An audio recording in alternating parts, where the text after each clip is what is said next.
when you look at the state of the world right now, it feels a bit like the world is on fire. Literally, yeah, literally. Do you think that that is actually the case? Or do you think that that is the narrative that's being pushed or exacerbated by media and the state of media right now? Yeah, it's a very good question. I think I'll answer it by looking at the lens of history. And I feel as though generationally, the easiest thing to do is to say that back in the day was better, you know, like music was better, life was better, culture was better. We have that generationally, you know. My mum, she always says the state of the world. I'm sure her mum did the same thing, right? And so I caveat it with that reality, which is maybe the grass is always greener when we would look at history and nostalgia. And then I think the other layer to add, which I think is important to bear in mind, is just access to information is at an all-time high. And so we can engage with the shit going on in the world more frequently, more in depth than we ever have been able to. And so I think that those two things is probably what makes it feel like the world is more on fire than it was back in the day. But then I think the very important thing to do to answer the question is to look at how things affect individual life. And you know, when you do look at that and you do see ultimately what I think is very important, a loss of community across the world, that for me, I think will underpin any way you look at this question. I think communities are being lost. I think in this kind of like fight to make something of yourself and capitalism and working harder and working this and working that, I think people are starting to lose innately what makes humans human, which is togetherness and community. And I think like once you then overlay, whether it's worse or not as bad, the negatives that's always going to happen in the world, it can start to seem like the world is completely on fire, because I think people have less of a positive spike less frequently. Where did we go wrong? Like, if we're losing what it means to be human, and to be human means community and togetherness, when did that go away? Because we know it feels good. Yeah, right? We know when we have it, it feels good. So why would we stop doing the thing that feels good? Human beings generally don't do that, right? So where did we go wrong?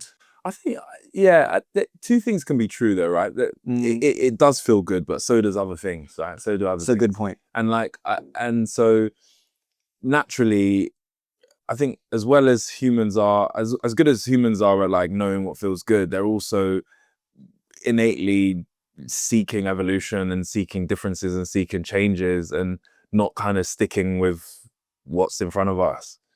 I think that the clamor to techify everything, I wouldn't say, you know, I'm not one of these people who thinks that like, you know, technological age has destructed humanity. I think you can find community in tech, and there's so many use cases and examples of where that's happened. But I personally believe that over the years, structures exist in the world to ultimately make it easier to make money. Okay. That is, so it all comes back to money and the ability to make money. I think so. Okay. I think so. That's my personal opinion. Okay. I'm not that's what we're here for. I just want to know why. I think that's the root reason. Okay. You know, like even when you think about stuff that is, you know, broadly positive. So like I'm a father. I've got a 1-year-old, and I was talking to my wife yesterday about this new initiative from the government, which is like free childcare. And childcare, especially in this country when you're almost like pushed to go back to work, is like the thing that is really important for people who don't necessarily have communities to support, right? And then you look at the scheme, and the scheme that they're going to roll out in September is 30 hours free childcare, which is incredible, right? But then you look underneath it and it's for working parents. And so there's like a minimum amount you have to earn to have access to this scheme. So ultimately, the framing is we're going to support you if you're a working parent, which is the need, right? I'm not going against the need. That's the need. But then when you start to think of the reality of it, you're then going to start to put your child into childcare more than you probably would have because it's free.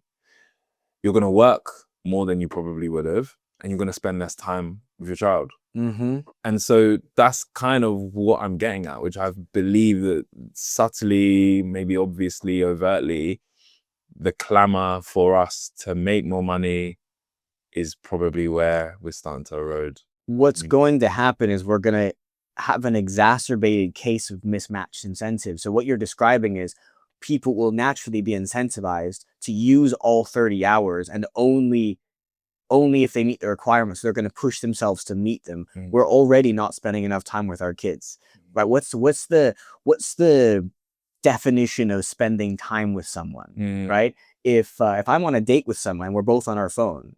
Are we there? Are we in the digital world? So we're not with each other. And that happens around the family dinner table. The kid will have an iPad, right? Or whatever.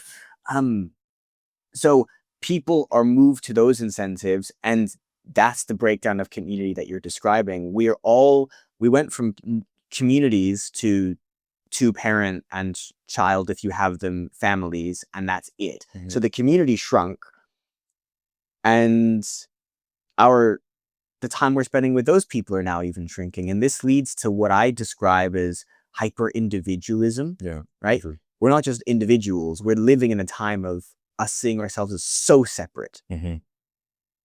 What's your take on separateness? Do you know what's fascinating about this? Like, the geographically as well, when you look at how cities were made in some respect, they were like really small communities, villages put together and amalgamated. And looking at London, for example, there's almost like a desire from planners or what have you to go back to that village way where like everything is in your local area, so you don't need to leave. But I don't think that's from a place of trying to escape hyper-individualism. I think it's literally efficiency. Like, how can we make it so efficient that you can live, work, breathe, sleep, eat, go to the gym in the same area, so then you have more time to work. Yeah, I don't want to be like one of these like people who has this opinion that working is negative, and of course, like, given what I do, I don't think it necessarily is. But that is a very important thing to underpin. And so it might seem like you constantly bump into your next door neighbor. You probably don't know their name. Like, you don't leave your door open. Which 20 years ago would have been wild. Right. Yeah. You don't know their name. You can live next door to someone for years and years and years and not know their name, not go for dinner, not like that is the reality of where we live, regardless of the clamor back to community. And that comes from what you're saying around hyper-individualism, because we as people, we are time poor more than ever. And I think not for necessarily like 100% positive reason, but because there are so many other distractions. Like you said, like if I spend time on my phone when I'm next to you, right? I put down my phone at some point and I realize, oh shit, like there's 30 minutes gone immediately. So we are constantly thinking about how to get time back. And that's the reality of hyper-individualism, like we are very much, I think, consumed by ourselves, because ourselves show up in multiple arenas. It shows up in the digital realm, it shows up in the physical realm. And so we have almost like two parts of us showing up at the same time, and we have to pay attention to both of them. Like, media is under threat, as a traditional media is under threat. So the news is not news anymore, it's clickbait. And it's like that because it has to be to compete with social media. Yeah. So everything we're describing, I think, gets purposefully exacerbated by traditional media. And then you've got the algorithm, so new media, I guess we could roughly call that, or the platforms that facilitate new media. They just are that way. So now everyone's hopped on that bandwagon. If you had to summarize the state of media as an industry as a result, you now look at it from a marketing perspective, so maybe that will shift it too. How would you describe it? Like, let's be very clear. What is the state of media right now? I think the state of media is that it doesn't know what it wants to be and what it needs to be. Media constantly flexes to the popular technological platforms rather than like being what it needs to be and then flexing outward. So for example, the whole TikTok being banned thing, right? Which I think was a play anyway. I don't think it's a real thing. I mean, like, Donald Trump's the hero now, right? which is the big irony. But I think what was fascinating about the fallout of that was people were talking about, like jobs being at risk or professions being at risk and people losing their livelihoods. And I really do, sympathize with people, being in the media space. But I think it shows the underlying problem, which is we obsess about trends so much and don't think about the piece underneath it, which is actually just TikTok as a vehicle for content aggregation and dissemination, right? The same content can go anywhere. Back in the day, it was TV. Back in the day, further, it was newspapers. Now it's TikTok. Could be Instagram, could be YouTube. The danger you face by like completely obsessing over how to smash a platform rather than like what is actually the content that's going to be gold is that platform can go literally at any moment. And then all of a sudden you've lost your followership, you've lost your readership, you've lost whatever it is, right? And instead, the content principles are often being forgotten. So I think the state of media is that people are trying their hardest to repurpose the same thing in different ways for the platform, rather than thinking, actually, maybe the thing underneath is the problem. Maybe we need to rethink how it is that news, media, whatever is packaged, full stop, and then start to think about how we place it in different spaces and places for different people to engage in. Who's going to do that if everyone's acting reactively? And what you're describing is a reactive business model. Everyone's reacting to whatever is making the most money right now, which is basically wherever attention goes, right? Where attention goes, energy flows. And what that means is online or any space where money can transact, that's where money goes, right? Gary Vee's gotten really big saying this: attention, wherever attention is, money is. Attention is a resource. So everyone's going to wherever that is, which means that they're reacting. When you said that a minute ago, I was like, that is fascinating, because think about the way businesses have used to and still sometimes usually operate, or ideally operate. They go, here is what we're going to do and why and who we're going to do it for. And then we're going to figure out like what our marketing channels are or whatever, right? So you start from a proactive place. Whereas it feels like the whole of everything that is media and marketing, because of the way media works, is all reactive. If everything is reactive, who is going to sit down and intentionally design new systems that were actually built to serve people? Yeah, no, I get it. I think that it doesn't need to all be reactive, though. Exactly. How do we shift? That's where we're going wrong. Yeah, like, I completely agree. Reactivity is a part of gaining attention, but with that reactivity comes a complete lack of understanding. Like this idea and concept, for example, that Gen Z have the attention span of a fish. I'm always just like, the way you said that was the best way I've ever heard that in my life. No, I'm just like, it fundamentally can't be true, because, podcasting is huge at the moment, and we're talking like 2-hour long podcasts, or like binge-worthy Netflix shows. You can't talk to me about attention span being low and people can sit there for 6 hours and engage in media. Like, the problem is you, not the audience, right?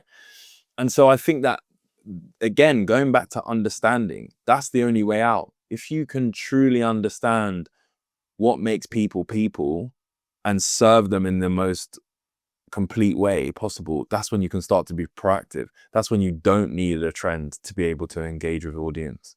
Because I think at the moment, there are so many examples, flash in the pan moments of brands jumping on trends successfully because they go viral, But what does that actually mean for the P&L, you know, in 1 year, 2 year, 3 year, 4 year, 5 years? Like, because as soon as I take away TikTok, you know, your whole strategy gets thrown in the bin because you're constantly thinking about reactivity and trends. You haven't served anyone in any other spaces.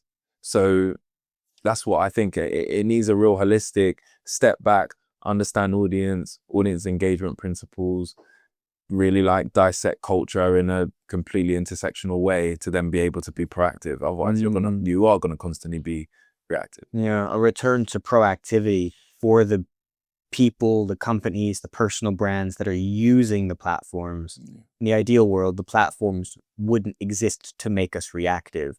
So I guess it sounds like the answer is stand above the crowd, right? Be like the meerkat who's like poked their head above, realize like, oh, this wasn't right, and I'm gonna set a better standard myself. And this is like the Alex Hormozy thing of like, it's so easy to be the best now because everyone's doing mediocre shit.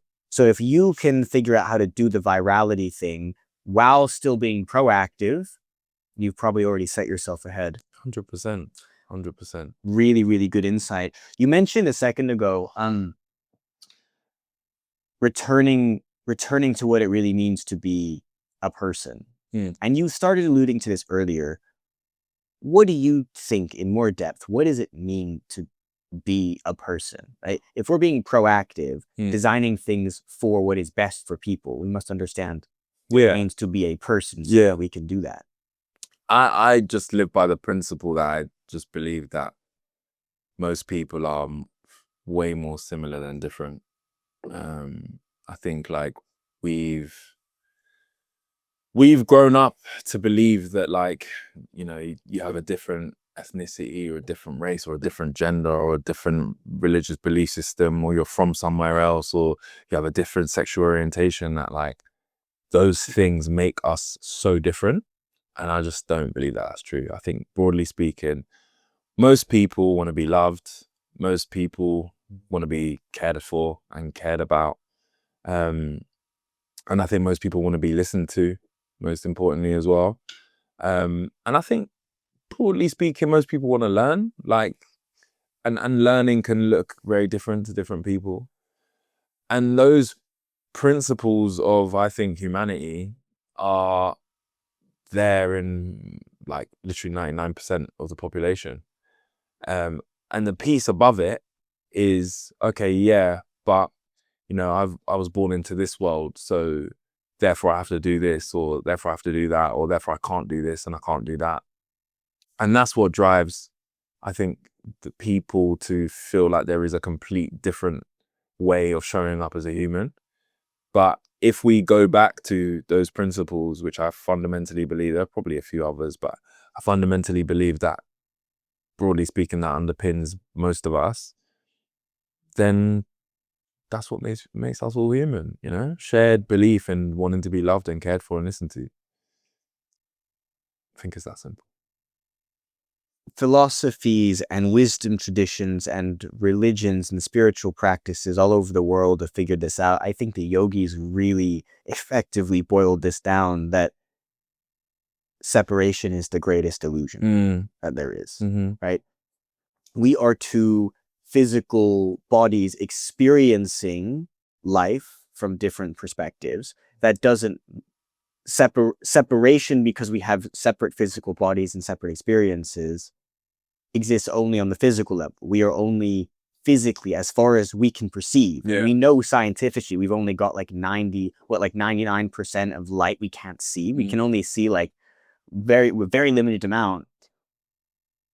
We are so deeply connected to all other beings and all other things that are, and it just appears as though we are separate, and we practically need to live as if I'm a different person from you. I've got a different identity, and that makes us unique in like ways that are nice to experience.